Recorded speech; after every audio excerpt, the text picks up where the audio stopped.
All right, so how would you react if one of your kids just said, Dad, I'm gay? Impossible. Look, if it happens. Andrew, Impossible. I don't believe it. all right, I think you'll be extremely understanding. Probably. But I just don't believe it will happen. And Out of 50, statistically, it might happen. Don't believe it. Sons. Now, if it does happen, that's not going to change my expectations of him.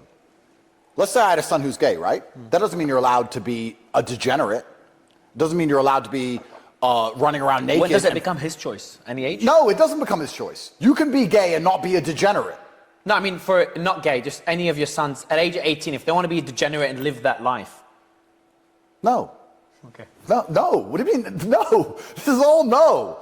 But my point is, to finish the gay point, if he says, I'm gay, but I still fight, I still train, I still understand the power of physical and mental fortitude, I'm not a degenerate, I'm not running around fornicating or pushing this agenda in front of children's faces, but I'm gay, cool. I'm gay, so now I get to make it my personality and I get to degrade society by extension. No, that's not acceptable.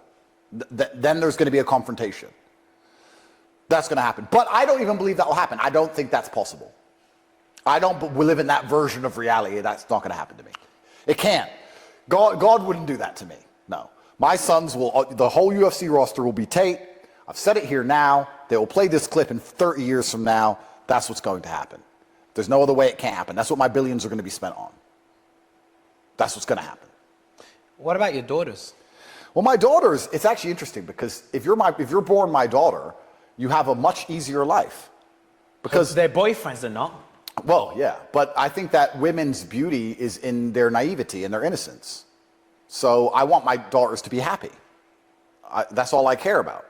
I don't care if my sons are happy. Because I'm not happy. Welcome to the world. We're men. I don't wake up every day, court. No, I wake up every day and go, okay, another day of war. So if you're my son, your life path has happiness has very little to do with it.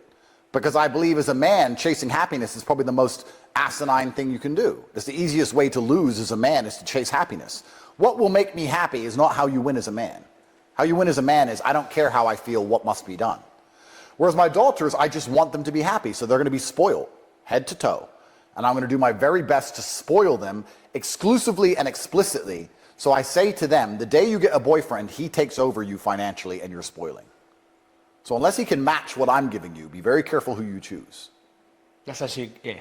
That's what I'm going to do. I'm going to say, you live this beautiful princess life and everything is perfect.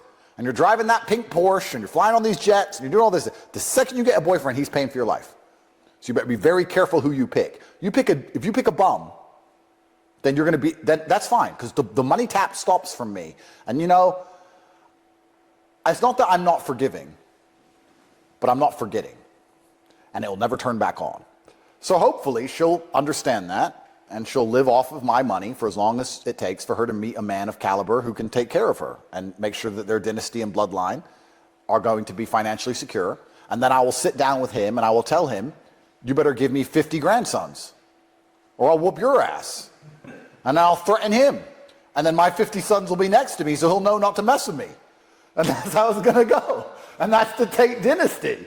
Me and my 50 boys will intimidate my daughter's husband into making sure there's 50 more grandchildren. I'm being hyperbolic before I end up in the BBC. Yeah. But that's the bottom line. Yeah, I mean, what's the point? What are we here for? There's so many ancient things we've forgotten about. This was the whole point of being a king in the first place, wasn't it? King Henry VIII, how many women's heads did he have to chop off to try and get a son? Like, this was the point of even having a dynasty or having a last name or having money or having purpose. Do any of these things in the first place was to pass it on to your next generation.